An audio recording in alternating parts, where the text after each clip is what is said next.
This is the Mercedes-Benz GLB. It's proven itself to be a versatile all-rounder, but the market has shifted quite a bit in the last few years, so now Mercedes is introducing the all-new generation of the GLB. It's on a new platform, it's bigger, it has more technology. So how is it better, and should you put your money down? I'm AJ, you're watching Autogefühl, and let's dive right in. First of all, we're matching. This is the AMG line of the GLB with the optional night pack here in this very menacing stealth black color. And check out this front grille. It's masked off. It has these nice little illuminated stars, but that tells you something. This is an EV, but AJ, aren't the GLB EVs called the EQB?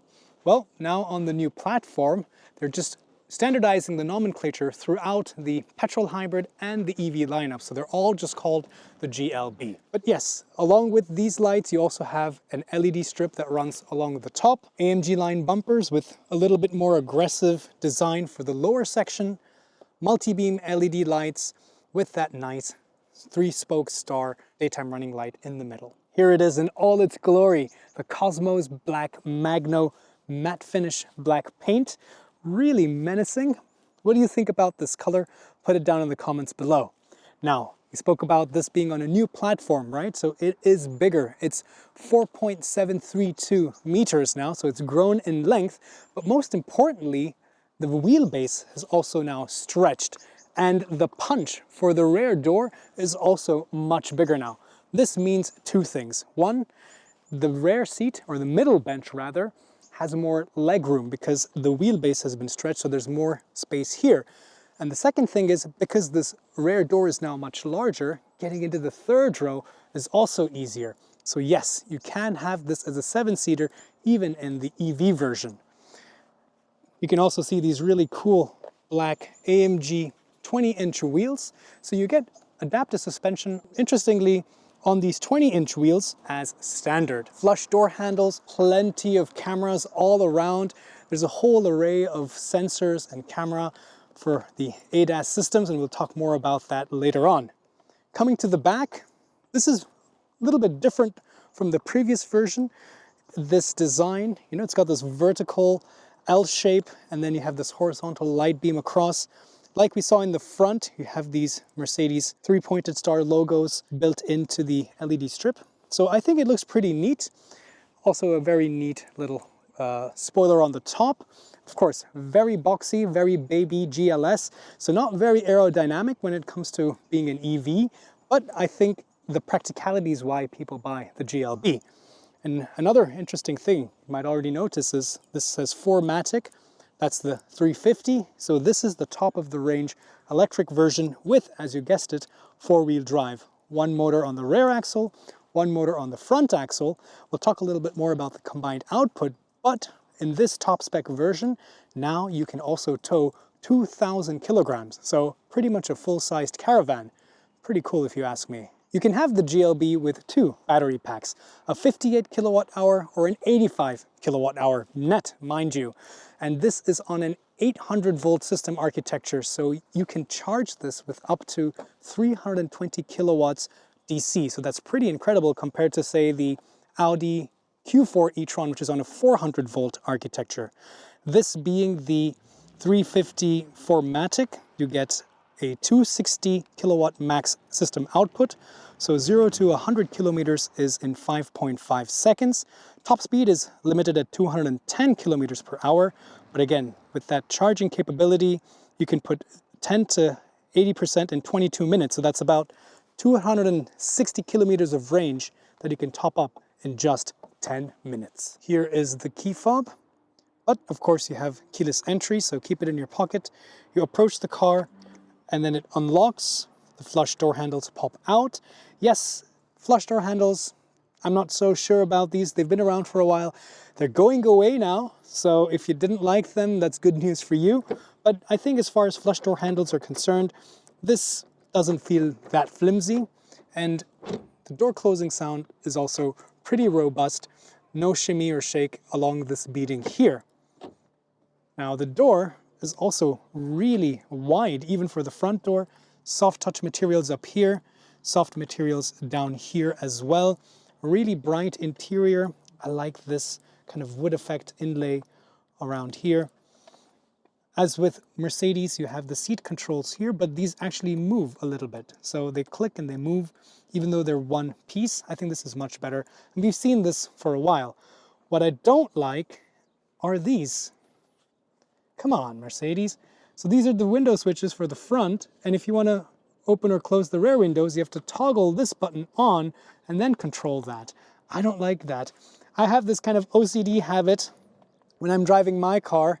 When I put the windows up, I go click, click, click, click. I do it 2 times, top, bottom, you know? Do you do that too?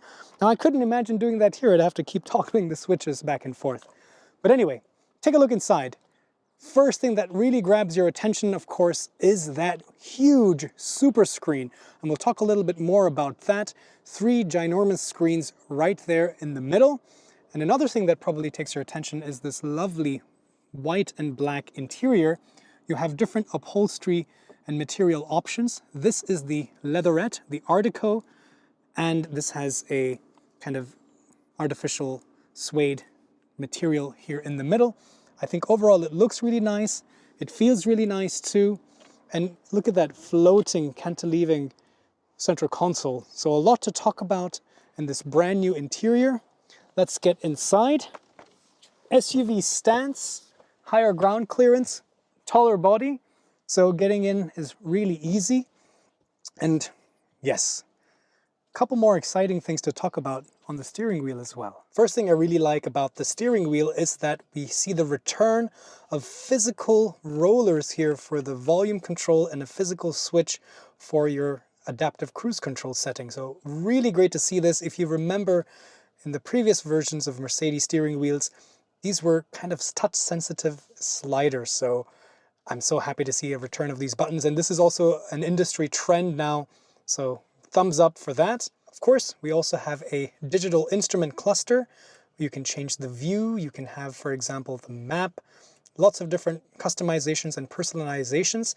In fact, all of these dials are also changing in accordance with the general theme of the user interface, and I'll show you that in a minute. You will also notice the 2 large 14-inch screens, one for the central infotainment system and a second one for the passenger. Of course, this is the optional extra, but hey, your passenger can be watching some Ultra Fuel on those long road trips.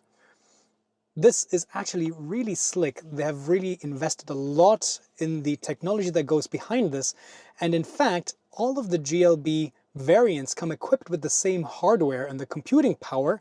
But of course, the different features are hidden behind paywalls, and in the future, they can release more upgrades that you can download and pay for and get that over the air. This is the 0 layer that we've seen, but smaller further improvements have been made. You have a lot of different apps that you can download, similar to a like your mobile phone. You can also kind of long press and, you know, categorize different apps. Not such a big deal for a car. I don't think I want to be spending time doing that, but it's nice to see. Apple CarPlay, Android Auto, as expected, some small games, and some other interesting things. For example, down here you see that we don't have a dedicated physical console for the air conditioning. Instead, we have to use this climate menu. But it's also pretty smart, so you can of course use the voice commands, and I'll demonstrate that in a minute, but you can also program certain pre-entry climate controls. So on a hot summer day, you can have it cool down the car before you enter if you have a kind of a scheduled departure time. But as the car notices certain trends in your behavior and when you drive, it can also recommend this to you and say, hey, it's winter now, I see that you have to go to work every day and you're coming in at 8 in the morning. Do you want me to have the car primed and warm for you to come? And you can say yes, and it will do that for you. So pretty good use of tech. And that brings me to the actual brains behind it. That's probably a giveaway right there. So we have a lot of AI, and I really do mean a lot, because we have both ChatGPT and Google Gemini integrated into this Google-based navigation system. So the Gemini system is mostly used for taking commands for your navigation. You can give multi-step, multi-prompt requests, And then the ChatGPT is kind of the general assistance behind. So I can use that to, for example, change the temperature or things like that. Instead of changing individual kind of ambient lighting, you can go to these ambient styles, and this not only changes the light signature around the car, but also the background of the screens. Even if you take a look at this right here, you can see that if I change it to this polar night mode, in this theme there are little crystals along the speedometer and tachometer. Pretty cool. Things to maybe try out a few times and pick one for the rest of your time with the car. But another interesting thing is now, being an EV, there are very little sounds to engage you with the driving experience. So they have these sound worlds. Silver waves, roaring pulse. Listen to this fractal fusion. Fractal fusion, that sounds like a death metal band name. What do you guys think? So anyway, the point is they're trying to be more evocative, more emotive, and help you connect emotionally with the car. All GLBs come as standard with a panoramic roof, but you can optionally get the sky control, which gives you a large fixed glass roof, which is clear but has this really cool electronically tinting technology. We've seen this in other vehicles before, but this car also comes with that option. And even more so, if you actually take a look, you see that there are these little stars, so you can also have them light up in accordance with the theme you've selected. So at night you have a starry night ambience. Speaking of the voice assistant systems, small commands like this can also be achieved through that. So, hey Mercedes. How can I help? Turn the sky control to opal. Okay, I am setting the roof to opal. There you go. Let's take a look at some of the materials and the center console in general. Unfortunately, you have one large kind of haptic touch panel here. You can press this down so you can choose the different driving modes from comfort, sport, eco, things like that. I also like that you have a shortcut button to jump directly to the parking cameras. We'll talk a little bit more about that, but yes, no separate buttons, just one large panel. Over here you have an inductive phone charger, so it's easy to just drop your phone. It's nice and grippy. You might also notice there is another shelf down here. You can keep other items. You can even use this USB-C port, and you can actually thread that cable up into this upper deck here, so you can charge your phone through the cable like this, and the cable management is neat and tidy. Beverage holders with these spring-loaded clamps to help secure your water bottle, like that. And padded center armrest, which opens for further storage, and a nice flexible tray. Self-parking tech has been around for a while, and honestly, I've never really used it in real life, but since we're seeing that this tech is a lot more promising looking, why don't we try it out? So it's spotted a bunch of different parking lots for me. I'm going to select, it's already pre-selected that one. I'm going to click on Park Now. I have my feet and my hands completely off. What is it doing? It's going this way. Whoa. I think it's going to back itself in now. There we go. Okay, I see where it's planning to go. I see the trajectory that it's mapped out. It's indicating. It says, please be ready to brake. Okay.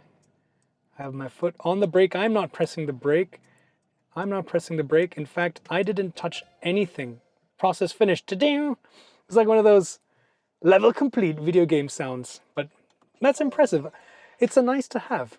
Another thing you can notice is that you have the invisible bonnet view. So here already in the parking camera, you can see that. But of course, if we go to the terrain mode, here you can see a much better view of that 3D transparent bonnet. Forget transparent bonnet, the whole car is transparent, so I can really use this view to position myself. I'm not going off-roading, I'm just here in this little parking lot, but there you go. All right, let's get inside the back seat. Bigger door opening, definitely felt that advantage. Door is nice and large, resounding thud. This panoramic glass roof really makes the interior seem bright and spacious. Thanks also in part to these white seats, and in general, the space that's here on offer. So this seat is set to my driving position. I'm 5'8" or about 1.73 meters. This speaks for itself. There's so much of knee room. I can also slide my feet under the front seat, even though the seat is really not that high. So space is really nice back here. Flat floor, some charging options, air conditioning vents here in the center. And take a look at this. I can slide the bench forward, so I can also kind of shuffle and balance the space for the trunk or the 7-seat option if you have the 7 seats, the 2 seats in the back. And to be honest, even if I had this all the way to the front, I could sit behind myself, and if you had the 7-seat version, 3 AJs could easily fit here, one behind the other. In addition to this, you can also change the angle of recline for comfort or again to help fit larger items. This car also comes with quite a few ISOFIX seats. So you have 2 points on the outside 2 seats here. You can also put one on the front passenger seat and even on the rear 2 seats.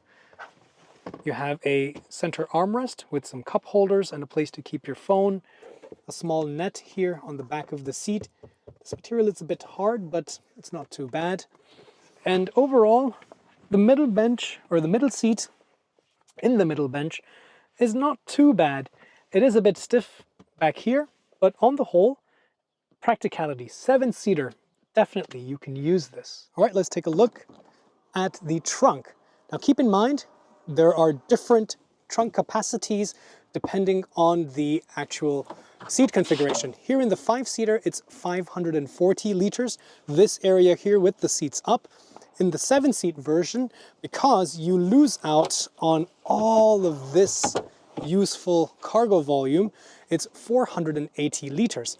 But still, I think this is pretty impressive. Keep in mind, as standard, this is a rear-wheel drive layout. The 4MATIC just adds a small motor on the front, which is generally decoupled and disconnected and only engages when you need high load or high traction. So with the battery pack and a motor still back down here, there's still lots of space. What I don't like so much is the parcel shelf. The roller isn't very neat. And I suspect that over just a couple months of use, this is going to rub against this and create some scratches. And another thing that I don't like too much is that there are no switches back here, even in the top of the line version that we have here, to tumble the seats down. I have to go around to the front and fold it down this way. But now, if the floor was up, you have a really long loading bay, and you can easily carry those long furniture that you get from IKEA. And because this is on the new electric first architecture, we have a nice 127-liter Frunk, and it is very usable. This is a pretty large camera bag, and it fits with room to spare. So I could probably even fit another small bag inside. You can put maybe a crate of beer, some sporting equipment. So overall, very useful Frunk. I'm actually going to be a father soon, and this is a pretty cool aspirational dadmobile, a trailer with a couple jet skis, and this is the 7-seater version of the GLB. So plenty of space for the kids. As you can see, there are a couple child seats, and like I was saying, you can even put child seats all the way in the back. But now the real test, how do I fit in the 3rd row? So as you see, it's not great back here, but definitely usable and definitely for kids, because I'm sitting closer inward. My feet are a little bit crooked because I can't fully put my feet like this. I'll have to maybe squeeze it along the side, but let's see if I can fit with my knees.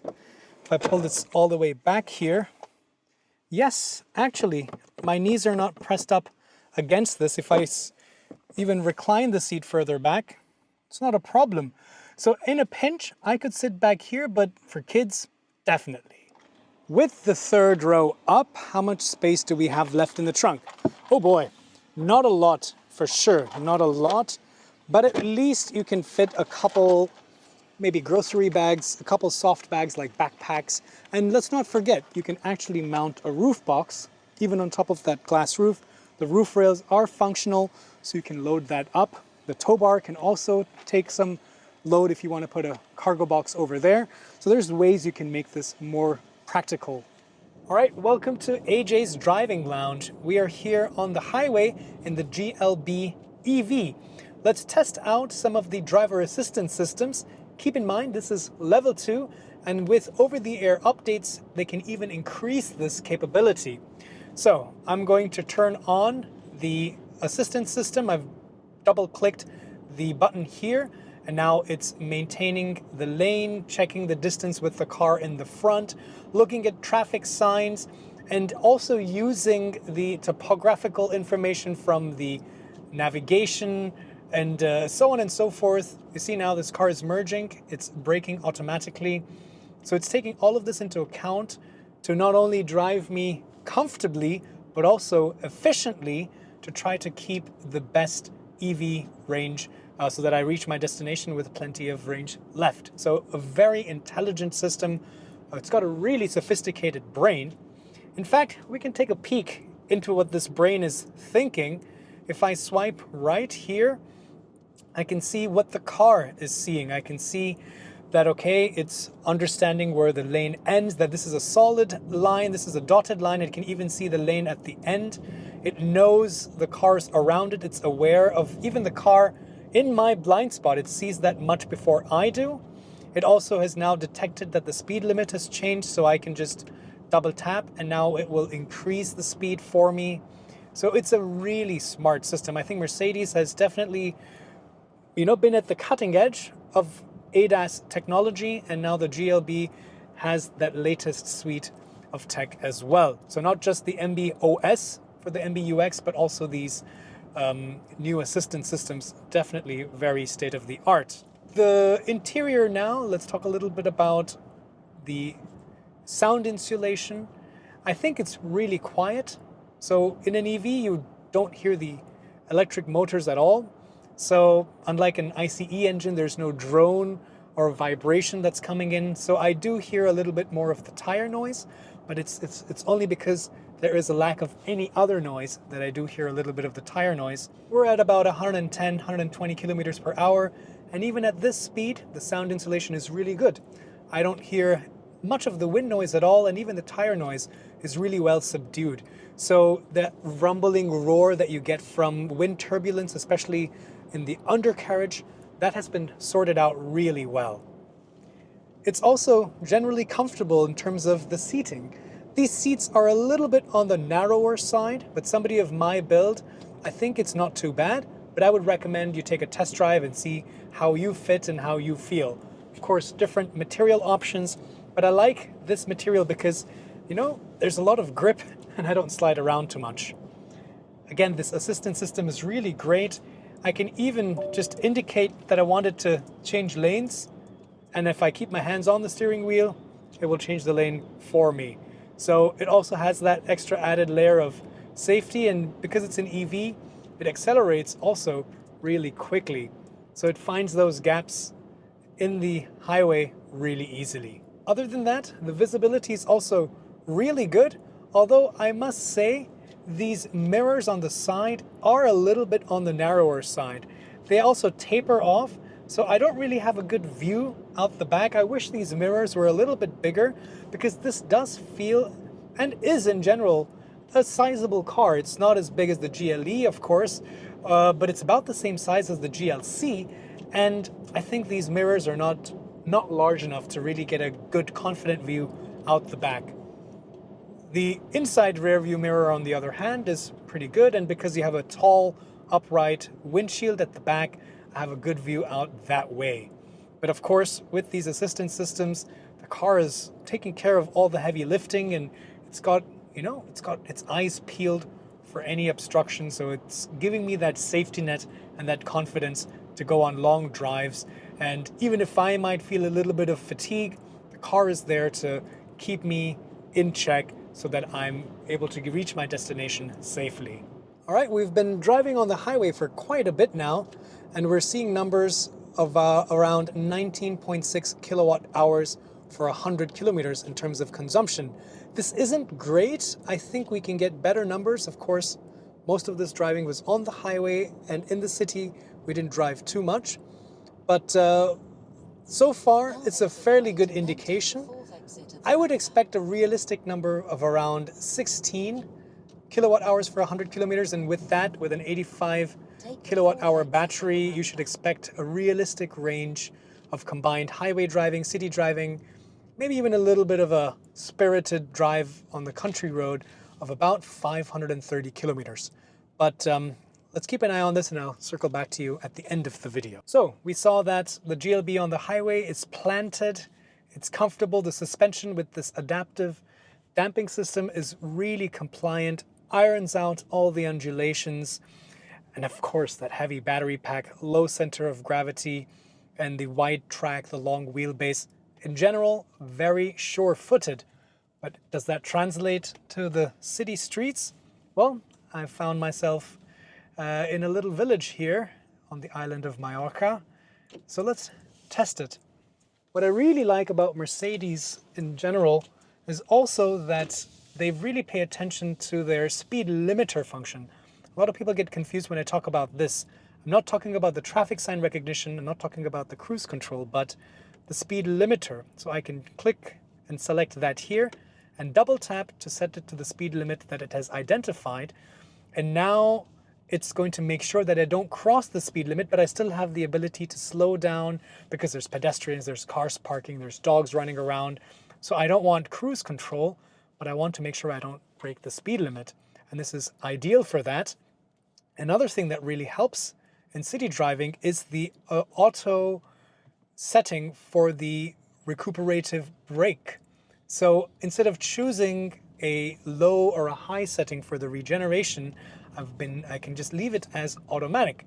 And what this does is, based on the conditions of the topography, how close I am to cars in front of me, the speed limit, if I'm starting to speed up, if I'm rolling downhill and I need to slow down, all these different things, and it will automatically adjust the amount of recuperation.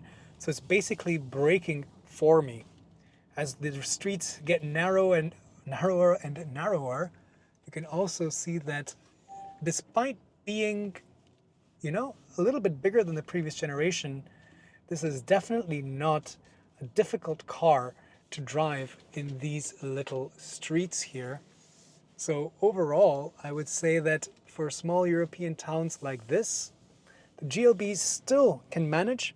If you want, you can quickly jump to the 360 camera mode here, and then you can see how you are placing this vehicle along these edges. You can also see pedestrians and other cars that it's detecting, and it'll help you see if you're going to make this gap or not.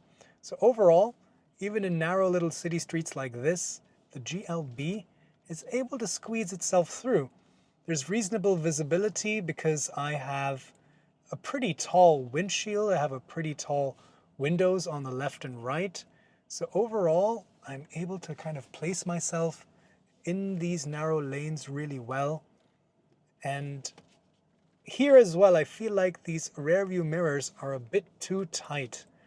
They're too small. I feel like they should have been taller. They don't have to be longer. They just need to be, I need more height. You know what I mean?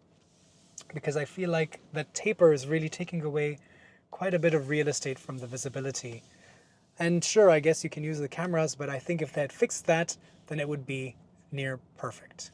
I'm driving on little cobblestone streets, but I don't feel any jittering. I don't feel any vibrations over manhole covers, other dips and potholes. So this adaptive suspension, even with those 20-inch wheels, I see now why they make it a mandatory fix, because it definitely makes the ride really compliant. But yeah, overall, really smooth. Of course, you can use the intelligent recuperation mode, and it will bring you to a complete stop, which is really useful in the city. But you can also go to the strong recuperation mode, and this is a true one pedal. So I can use this, as I have now, to come to a complete stop and set off again. Coupled with the limiter, it's super easy to drive, full EV, single pedal in the city. Another useful thing that this has is actually there's a 2-speed gearbox on the rear axle, on the rear motor. So it actually uses a higher gear ratio for the city to give you more torque and acceleration under heavy loads, or especially when you're towing and you want to set off at slow speeds or from standstill. But it shifts to a higher gear ratio when you're on the highway to try to give you better efficiency. Finally, let's check how the GLB is to drive on winding roads. One last look at the mileage, because up until now it's been very realistic. I'm getting 19.5 kilowatt hours for 100 kilometers. But now I don't care about efficiency. Let's go into sport and let's put our foot down. That sound effect is so cool. It's got this warbling spaceship effect. So, oh yeah, instant torque. Four-wheel drive here in the 4MATIC. Steering weighs up pretty well, but again, it's not as responsive as some of its other German competitors, let's say. And I think it's not bad, but it's a bit numb.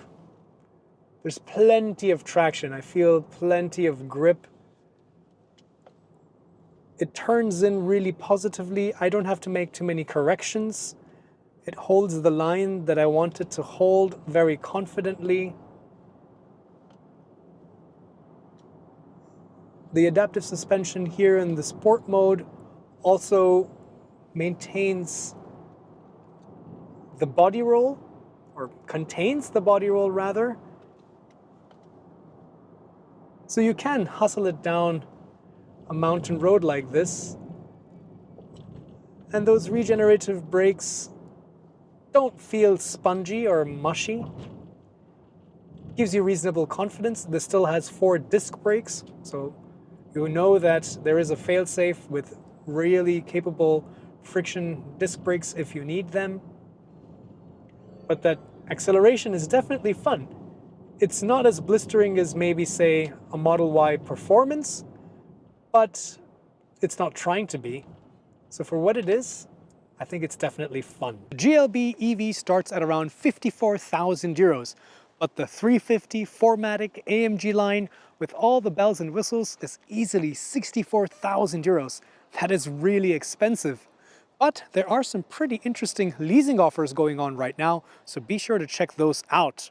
Overall, I think this generation of the GLB has only gotten better. It's taken all the strengths of the previous generation and improved upon all of them. The space is now better and it's more smartly packaged for the middle and third row occupants. They've crammed in as much tech as they possibly can. 2 AI agents, but not even that. They have the hardware to support future over-the-air updates as well. Overall, I think this is now an even better all-rounder than it already was. But how does it compare with its competitors from, say, Volvo, Tesla, or BMW? Be sure to check out our reviews and then let me know in the comments which one you would pick. Thanks for watching.